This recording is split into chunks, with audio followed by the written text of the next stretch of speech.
Okay, back transcended guys. So in this video we are going to talk about vibration and wave.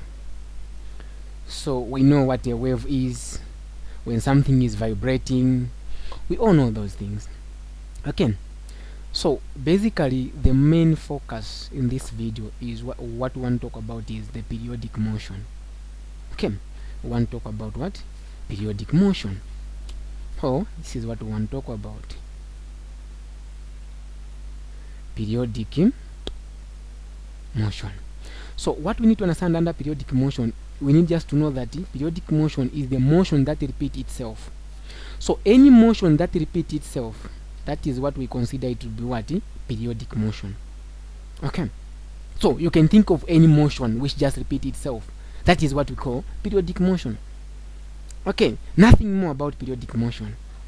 So from there then we can talk about the Hooke's law. We talk about Hooke's law. Okay,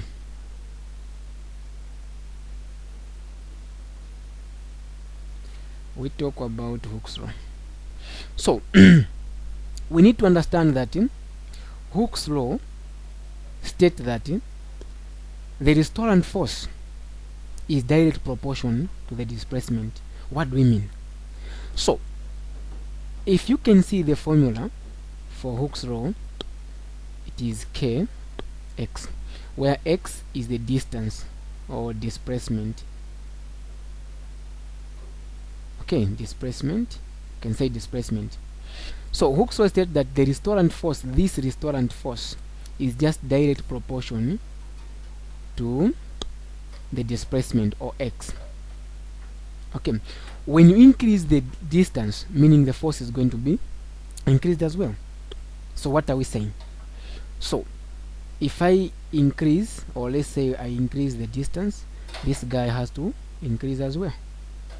This is the concept of Hooke's law. Okay, that is what we need to understand under Hooke's law. So another thing what we need to understand is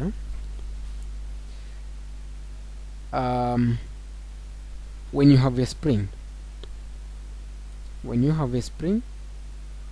let's say this is the spring.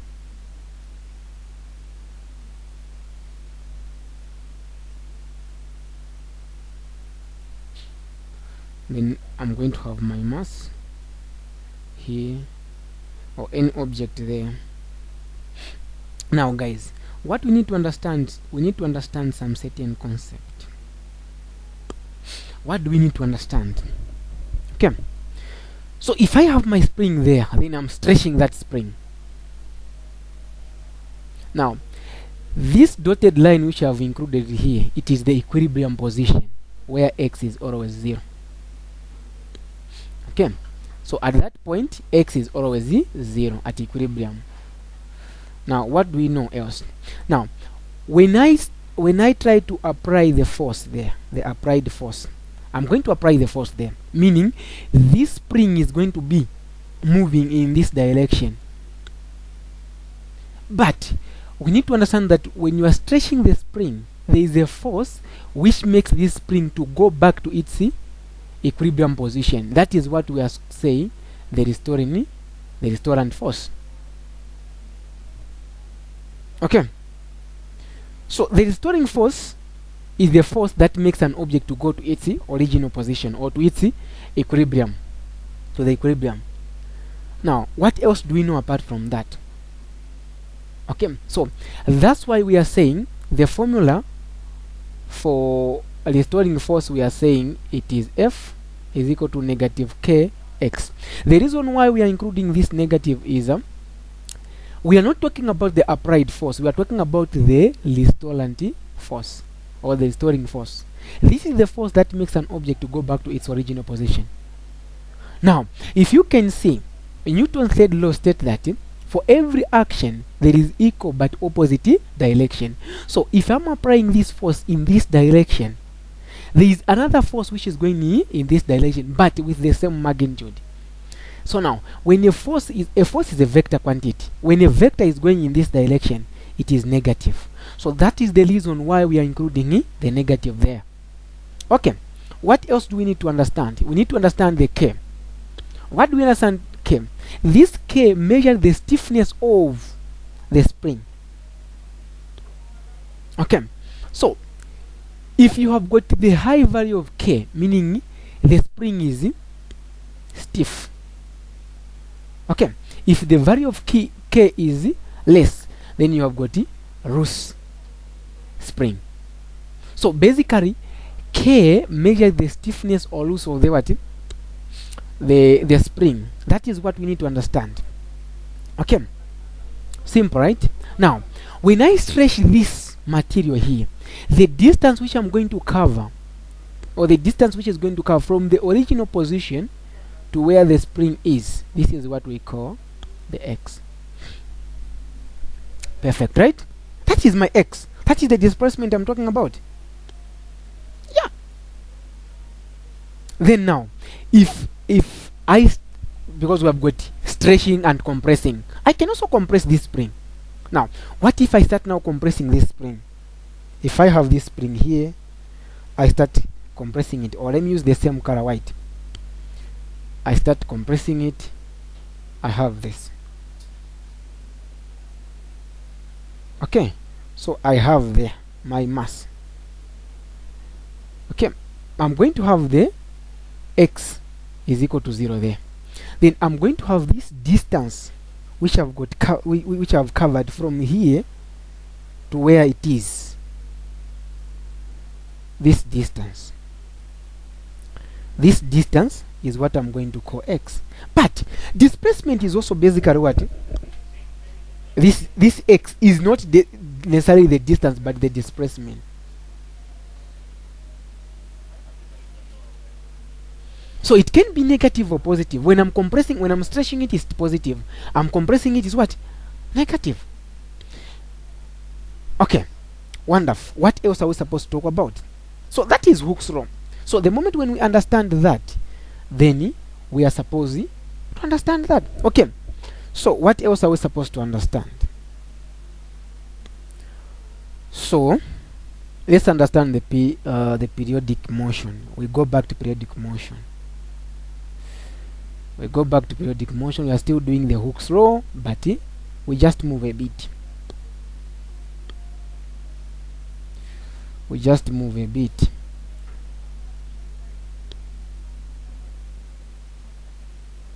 So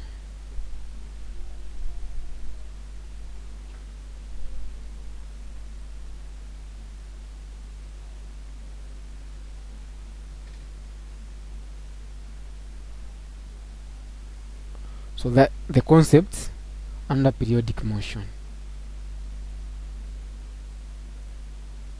Okay. So now we need to understand the amplitude. We need to understand the what? The amplitude. So what is amplitude?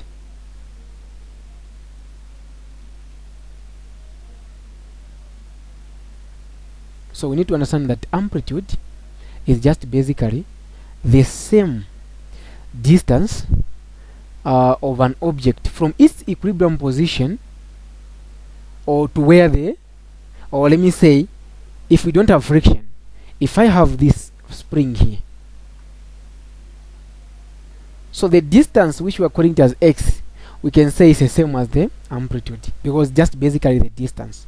But amplitude, so if I've got my equilibrium position from this point to where, or from this point to that point, to the maximum or the maximum displacement, that is my amplitude.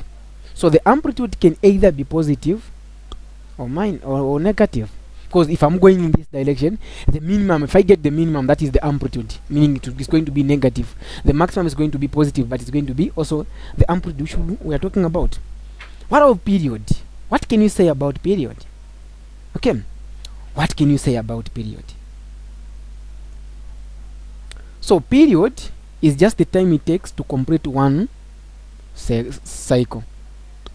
So if I have the circle, or let me say I've got the spring here, is a spring. So the time you take to complete one cycle, meaning it goes up, it's supposed to come here, again it goes back. That is one cycle. So the time it takes to complete one cycle, that is the period. Okay, what of frequency? What can you say about the frequency? Okay, so we know that frequency is just the number of vibration per unit time. In short, it is the opposite of what? The period. Oh, yes, it is the opposite of what? The reciprocal of period. Because we said period is the time it takes to complete one cycle. So we can say period denoted by T is equal to the time it takes to complete one cycle. To complete one cycle. What of the frequency? So the frequency is the reciprocal, the number of cycle over time. Simple, right? And the period, the SI unit is seconds, and the frequency is hertz, or you can say seconds, the inverse, or you say second to the power negative 1. Okay, now let's go back a bit to Hooke's law. Let's go back a bit to Hooke's law. We are saying, what are we saying? We are saying, let's go back to Hooke's law. If we go back to Hooke's law, we said the restoring force negative K, X, negative K X. Okay, now what I want us to do is we know that force is mass times acceleration. So what we want to do here, we want to calculate the acceleration. How can we calculate the acceleration? Okay,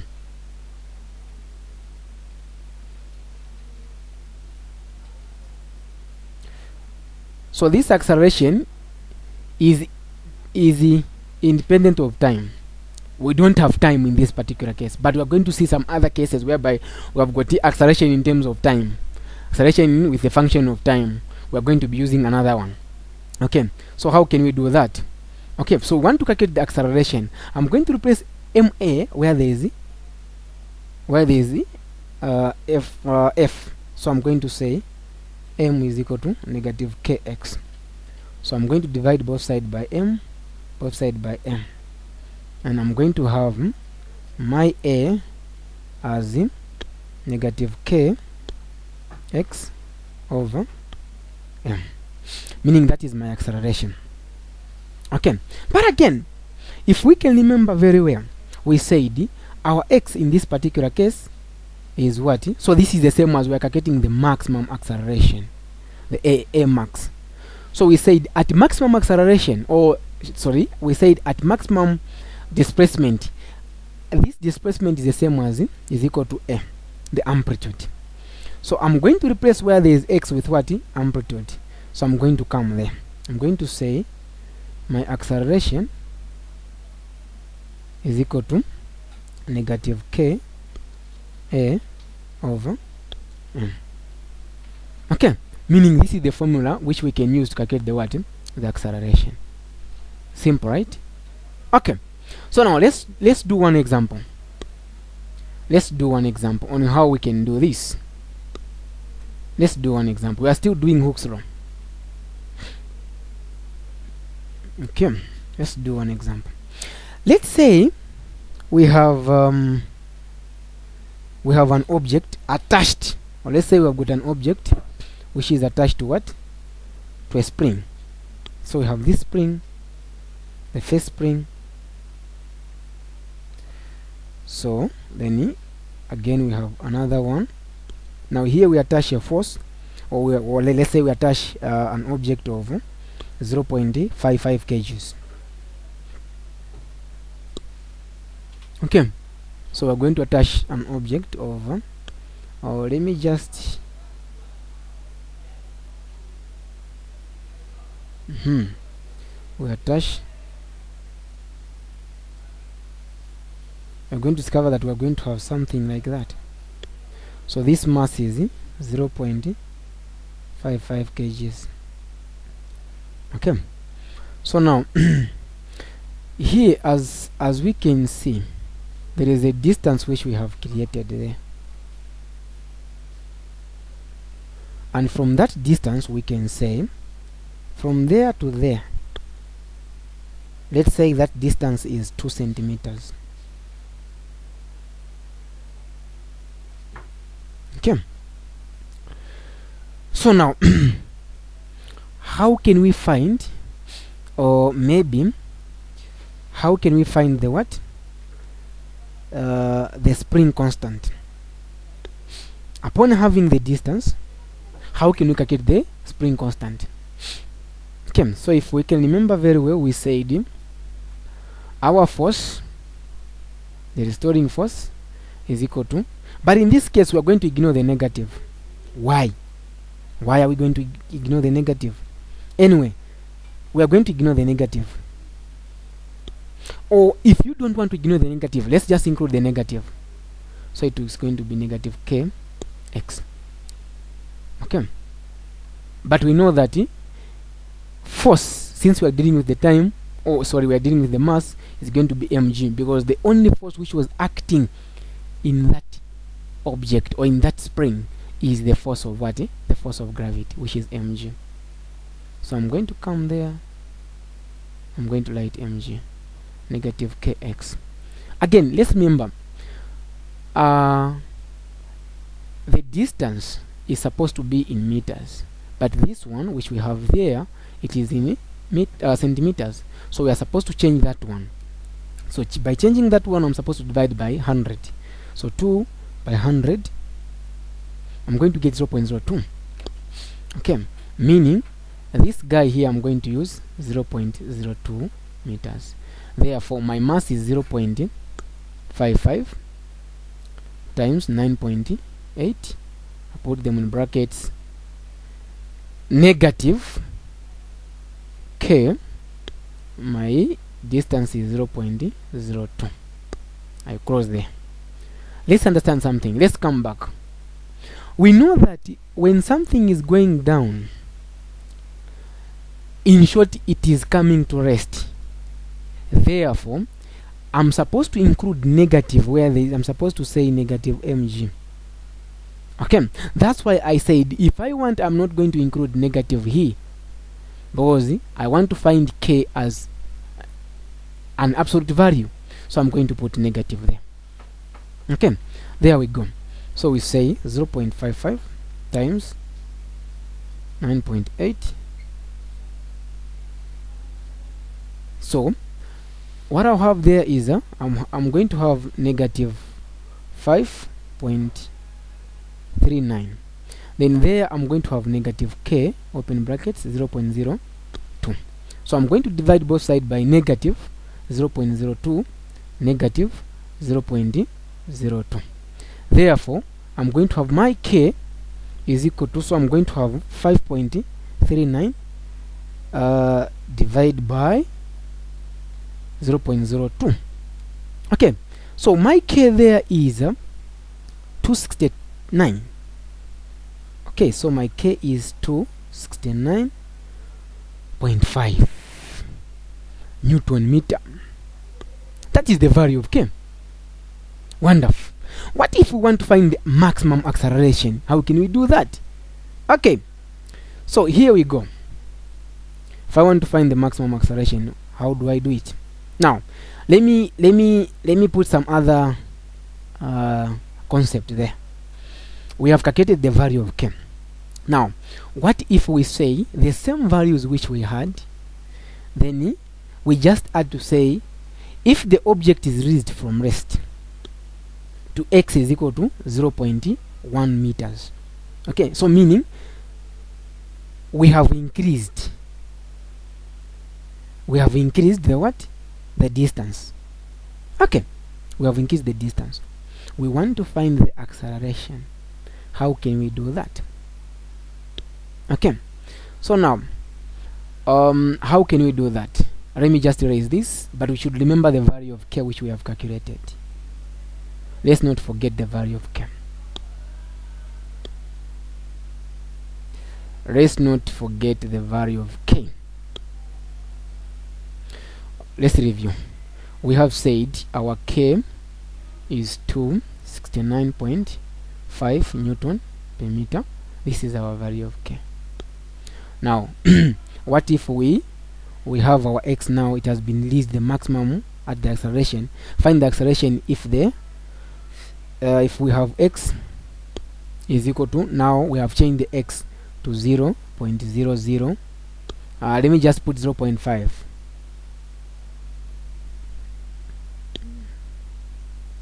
Let me just put 0.05 meters. So how can you calculate the acceleration? We say the acceleration is equal to the K over M times A. That's what we said. And in this case, our A or our X is the same as A. Therefore, we are going to say our K is 269.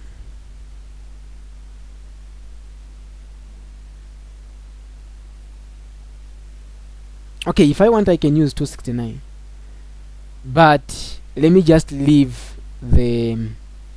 Let me do this. Let me take you back a bit. Because if I use 0.5, then I'm going to change the K. Can't be the same. The K has to change. So let's use the same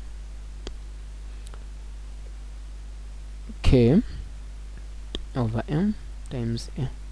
Let's use the same K.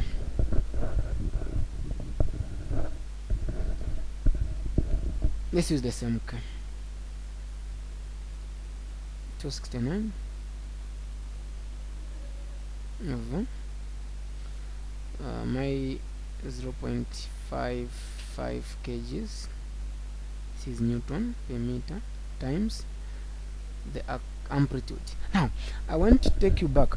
The amplitude, the moment when I plug in that value, I'm going to get the acceleration as 9.8, but I don't want to get that. I want to change. So we can change that A. Let's say we have A, maybe we have 0.05. Now let's calculate our acceleration. What acceleration are we going to have? Okay, so we're going to have our acceleration as 269 divide 0.55 times 0.05. I'm going to get 24.45 meters per second squared. So this is my acceleration. Okay, perfect, right? Yeah. So that is the first example which we can do. So now let's review something before we go there. We can also do the elastic and potential energy. I think that is going to help us. So let's move on. Let's move on.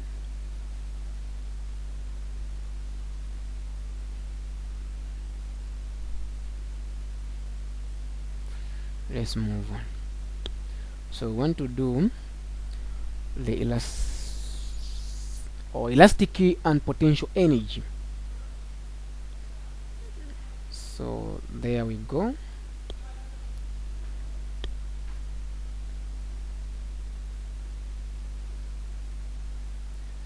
The elastic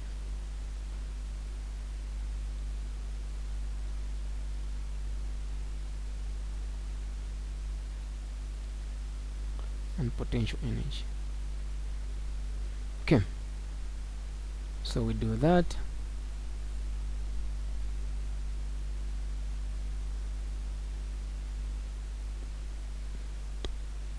Okay, wonderful. So now what we need to understand here is we need to understand some certain concept. If we can remember very well, if I take you back, we need to understand one thing, that the energy that is stored when you stretch a material or you stretch the spring, the energy that is stored in that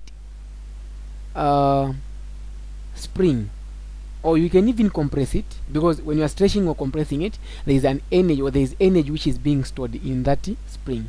That is what we call the elastical or elastic potential energy.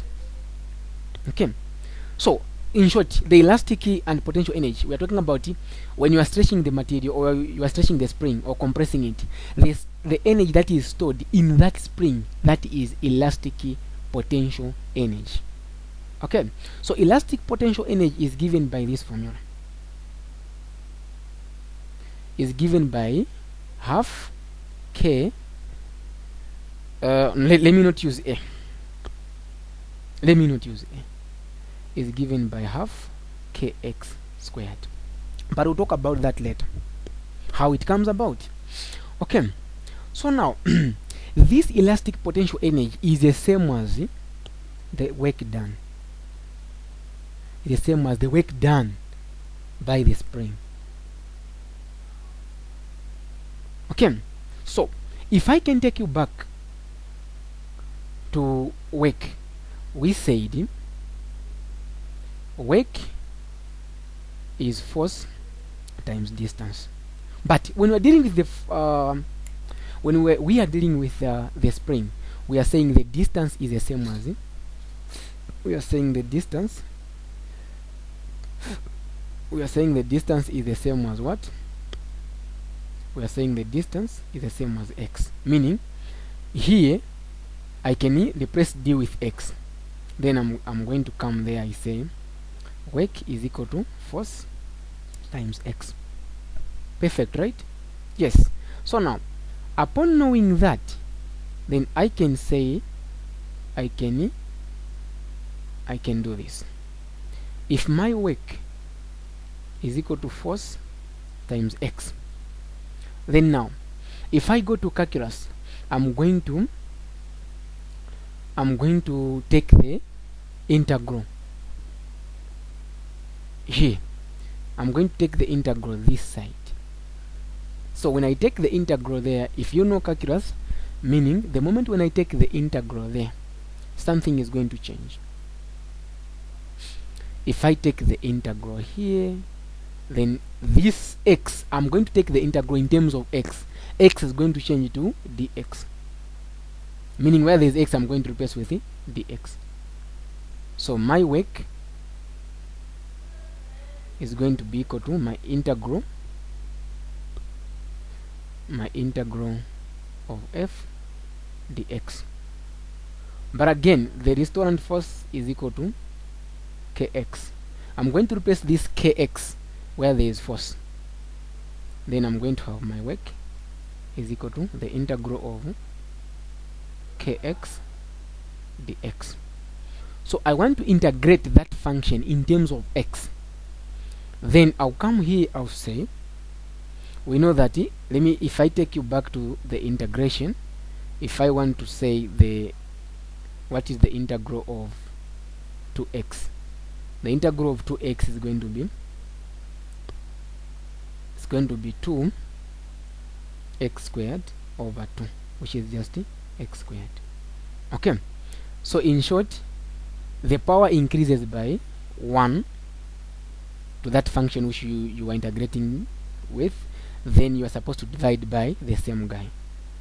Okay, sure. So here what I'm going to get there is going to be, I'm going to get my work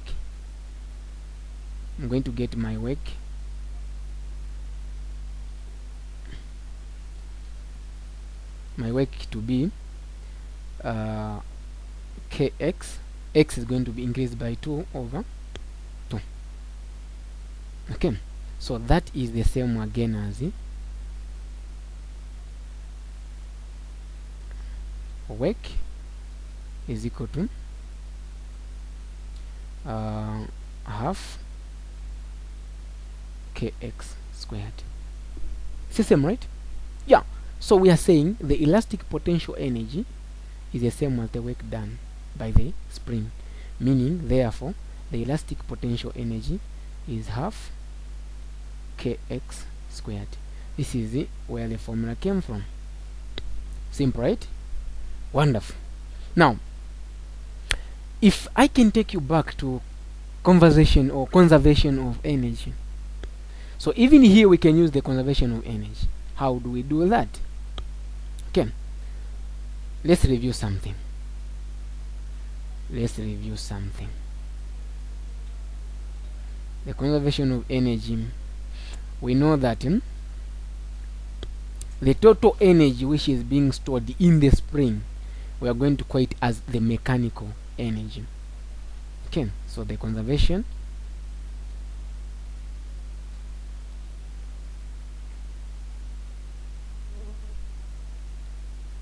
of energy. Okay, how do we do that? Okay, so this is just the combination. If I want to get the total energy, or the conservation of energy, or if I want to get the total energy, in short the mechanical, so the one which we are calling as mechanical energy is the sum of the kinetic energy plus the elastic potential energy. In this case we are dealing with the spring, so it's supposed to be the elastic potential energy. That is the sum which we are supposed to talk about.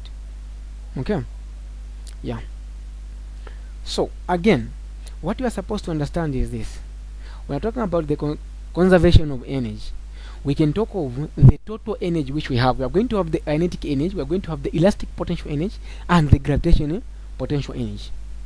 Okay, meaning the initial gravitational energy is supposed to be, or the initial mechanical energy is supposed to be equal to the final,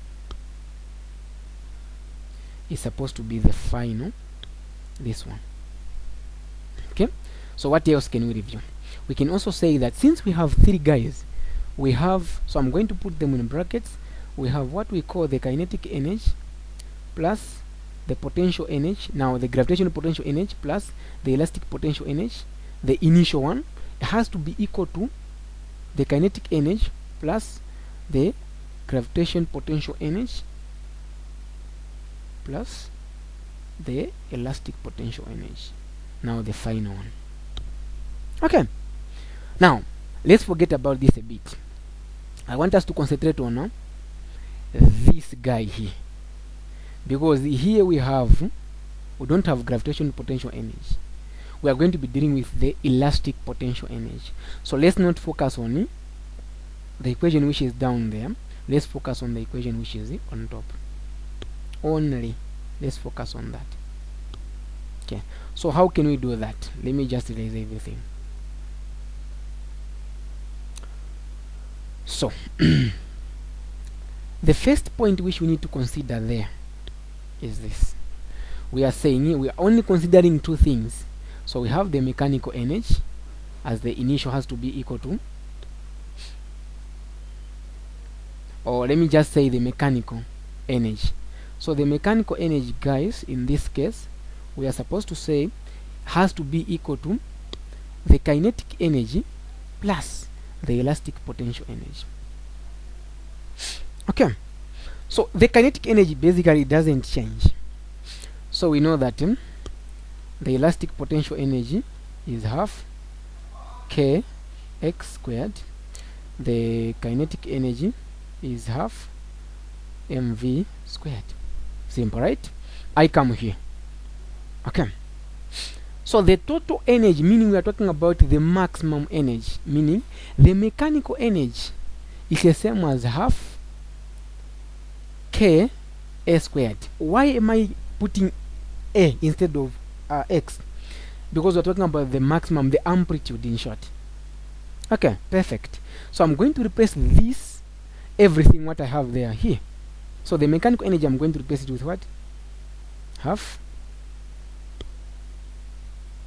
I'm going to replace mechanical energy with it. Half Ka squared is equal to half kinetic energy is half mv squared plus the elastic potential energy is half kx squared. That's what I have.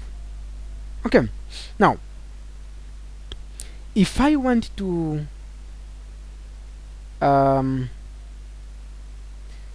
okay, let me not confuse you. Let's say we are at the equilibrium position. So at equilibrium position, x is equal to 0. Okay, or let me do this. Let's do this. We have, let's draw a picture there. Let's say we have a spring. This side we have got a spring.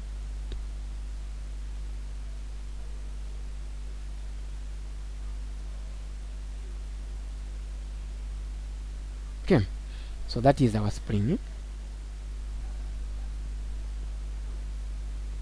So if that is my spring, I can have my equilibrium position there where x is 0. Okay, so now when you stretch the spring, that's where we are going to. So we are saying here it is at equilibrium position. So then let's say maybe we compress it.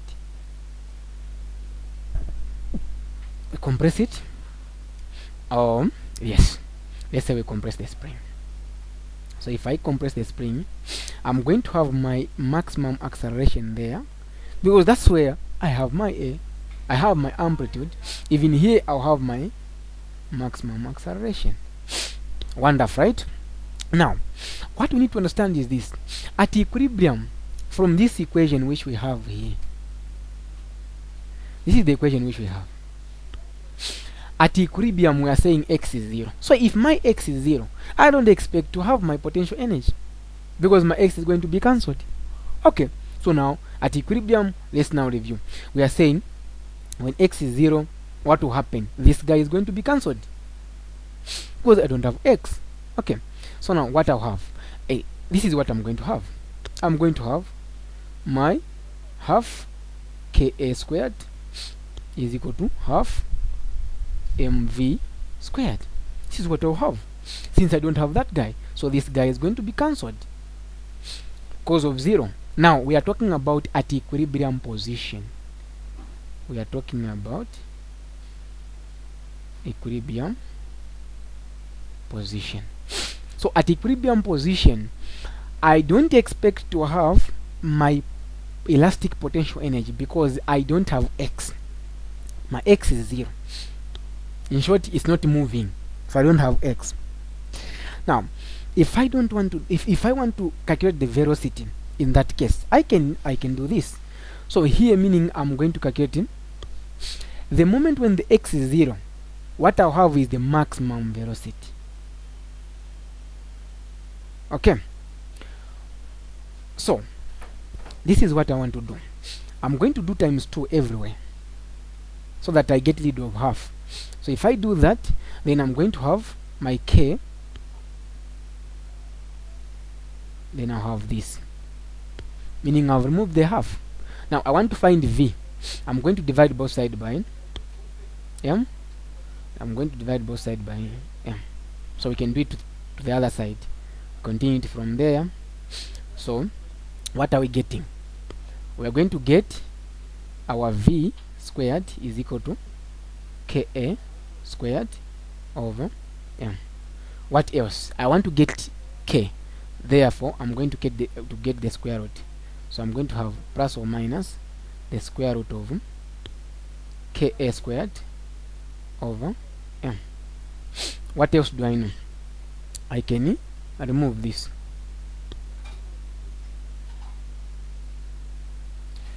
I can remove this and I'll have this.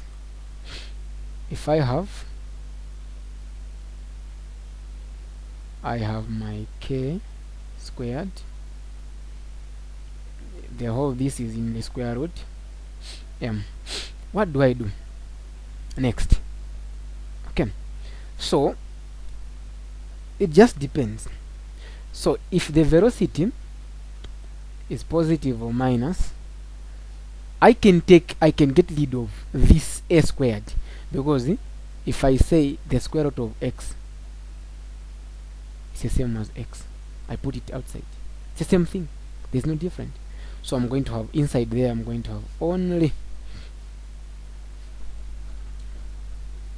inside there, I'm going to have my k over m times the a is going to be outside, meaning this is my maximum velocity.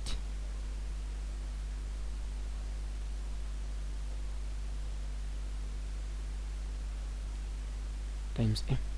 This is how I can calculate the maximum velocity. Now, you can only find the maximum velocity when x is 0. That's where you can find, meaning at equilibrium, that's where there is the maximum velocity. Okay, so if I have the maximum velocity, I know that the resultant force is 0. Now let's do this.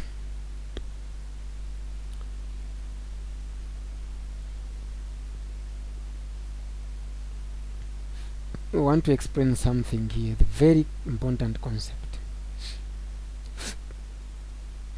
Okay, so if I have my spring,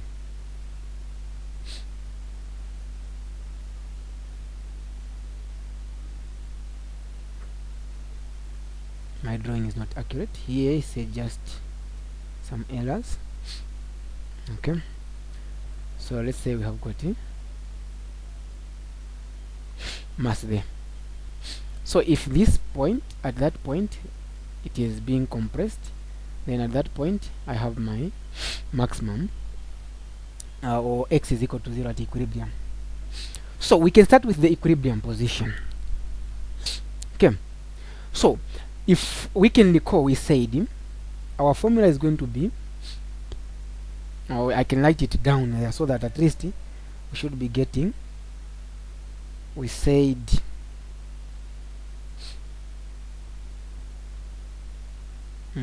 k half k squared is equal to half m v squared plus half kx squared. That's what we have said, and that is the mechanical energy. Okay, so now let's review. If we have, at this point we are saying our x is supposed to be 0. If my x is 0 here, meaning if my x is 0, meaning I don't expect to have the elastic potential energy at that particular point. Now if I don't have that one, again we can conclude to say our acceleration, if you can remember, our formula for acceleration was acceleration is equal to kx over m. So if I don't have this, meaning even acceleration is going to be 0. So meaning at equilibrium acceleration is going to be 0. Okay, if that is the case, meaning if I only eliminate that one, meaning I don't have the elastic potential energy, is also 0 from this formula, because I don't have x. Now if I remove this, still I'm going to have the velocity there, meaning that's where now at equilibrium, that's where I'm going to find the maximum velocity. Simple, right? Yeah.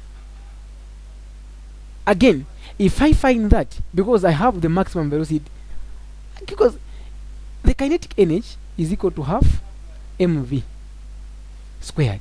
So if I have the maximum velocity, I'm also expecting to have the kinetic energy as the maximum, meaning here I also supposed to have kinetic maximum.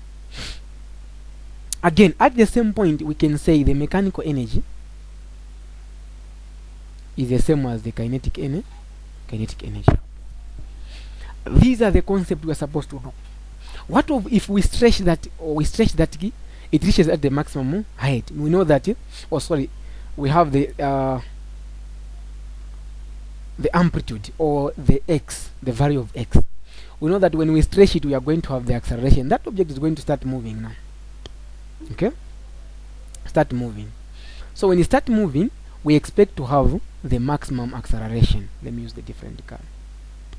We expect to have the maximum acceleration. So if I have the maximum acceleration, what else am I expecting to have? My velocity has to be 0, because I'll not have, it's not moving, I've not released. Now this concept I'm just giving you when it's not released. So when it's not moving, we know that the velocity is going to be 0. So if the velocity is 0, I can't have kinetic energy there. Kinetic is going to be 0. Again, if I don't have kinetic energy, meaning I can also conclude that the mechanical energy is the same as the elastic potential energy. Simple, right? Yeah. Then now it's also possible I can calculate the what? The mass, the what. In fact, I can't calculate the mass because I don't have the velocity, but I can calculate the x in that particular case because I have the elastic potential energy. What if we come to when we compress the spring? What will happen? Okay, so here we also know that we are going to have the maximum acceleration.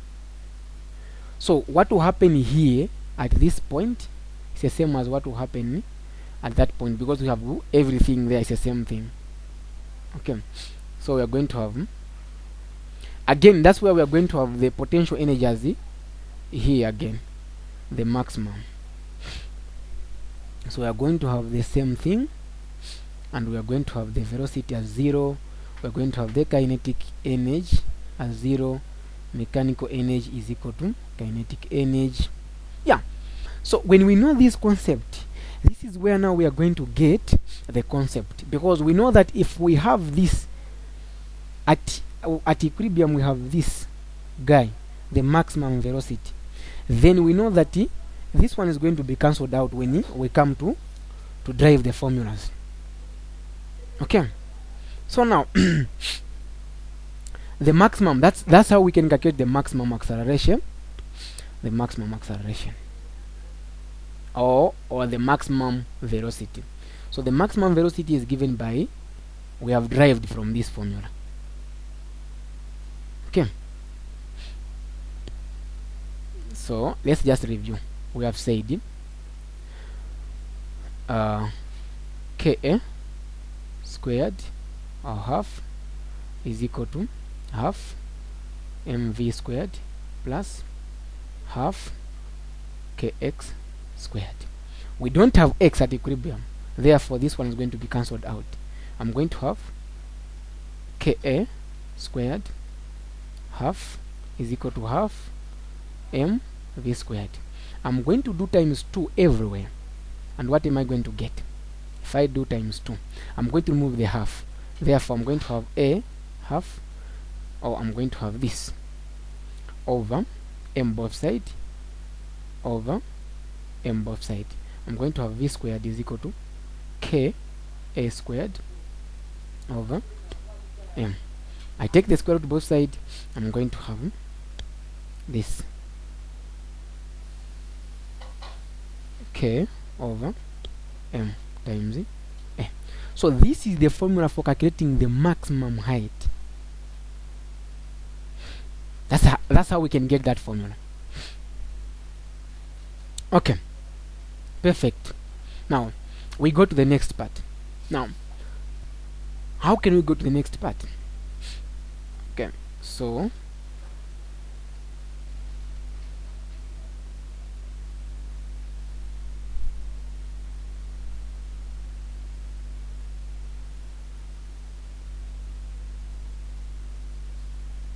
okay,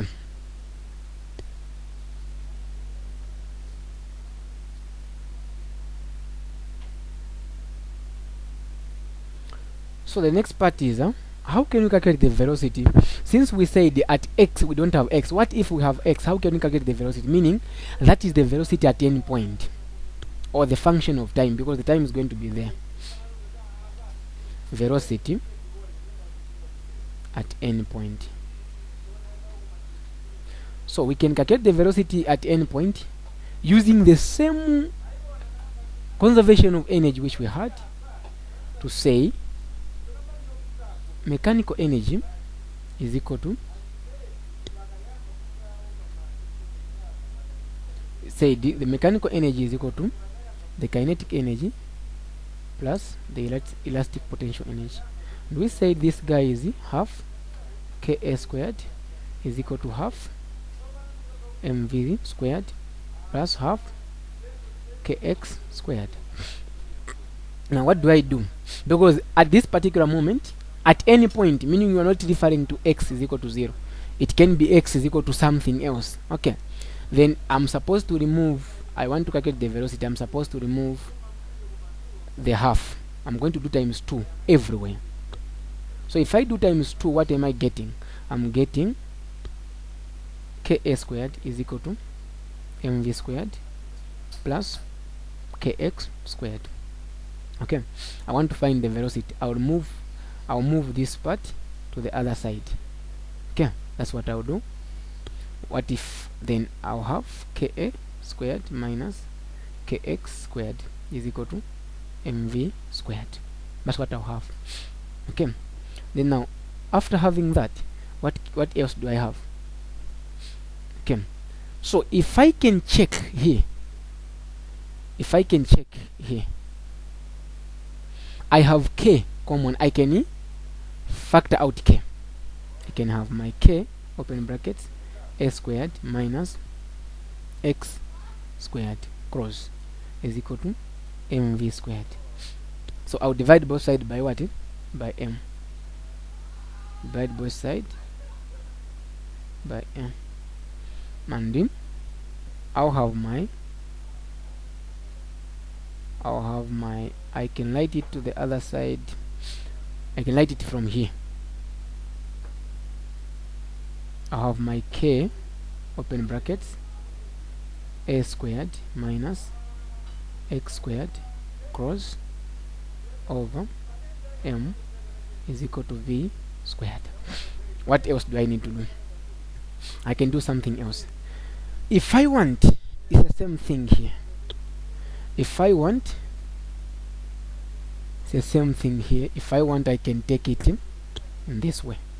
K over m times a squared minus x squared. I put them in brackets. I have not changed anything. So I'm going to get the square root both sides. If I get the square root, then I'm going to get k is equal to, or the velocity is equal to the square root of k over m a squared minus x. That is what I'll have. Okay, again, so x is supposed to be squared. Okay, if I want, I can take it out. It's the same thing. If I want, I can take it out. It's the same thing. But I can just leave it the way it is. That is the formula. So we can say the velocity with the function of time or anything, we can say is equal to the square root of k over m times a squared minus x squared. Okay, so that is the formula for calculating the velocity. Okay, wonderful. Now after that, we know we can calculate a lot of things actually from these formulas, but let's end here. Now another thing which we need to understand is the frequency. We talked of frequency and period, but let's talk more about frequency. When I've got a mass, what happens to a frequency? Okay, let's talk more about that.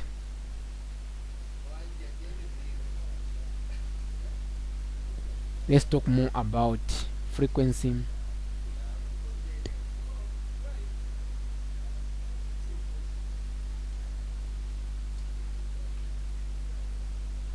Talk more about frequency.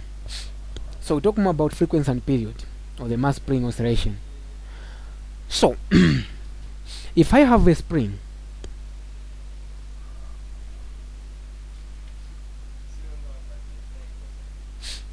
and I have the mass,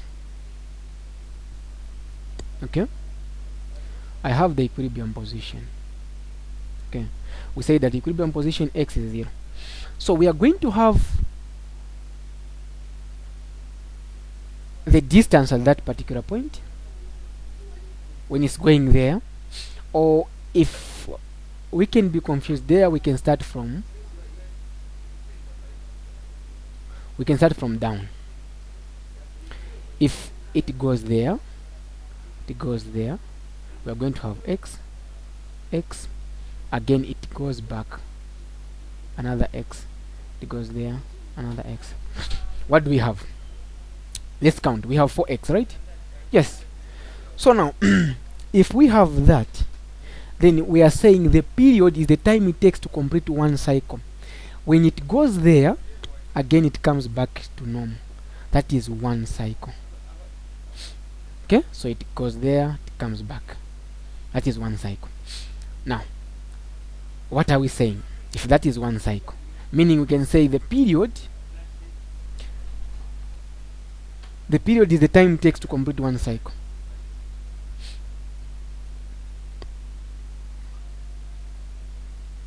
denoted by t, the time over the number of cycle. Then the frequency is the reciprocal of period. So it's going to be the number of cycle over the time it takes. So this guy, the frequency here is seconds inverse or hertz. Okay, so now that is what we need to understand.